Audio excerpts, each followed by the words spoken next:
اسرائیلی فوج کی رات گئے لبنان پر بمباری کے نتیجے میں درجنوں شہری شہید ہو گئے۔ صہیونی فوج نے جنوبی علاقوں سے شہریوں کو فوری انخلاء کا حکم دے دیا۔ صہیونی فوج نے بیروت میں فضائی حملے کیے۔ خوفناک بمباری نے کئی عمارتوں کو بھی تباہ کر دیا۔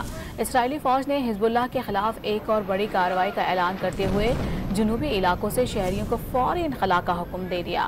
عرب میڈیا کے مطابق اسرائیلی جارحیت کے نتیجے میں لبنان میں اب تک 2000 شہری زندگی کی بازی ہار چکے ہیں، جبکہ 12 لاکھ سے زائد شہری اسرائیلی فوجیوں کی دھمکیوں کے باعث اپنا علاقہ چھوڑنے پر مجبور ہو چکے ہیں۔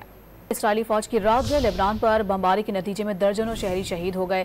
صہیونی فوج نے جنوبی علاقوں سے شہریوں کو فوری انخلاء کا حکم دے دیا۔ صہیونی فوج نے بیروت میں فضائی حملے کیے۔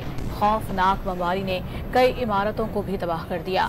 اسرائیلی فوج نے حزب اللہ کے خلاف ایک اور بڑی کارروائی کا اعلان کرتے ہوئے جنوبی علاقوں سے شہریوں کو فوری انخلاء کا حکم دے دیا۔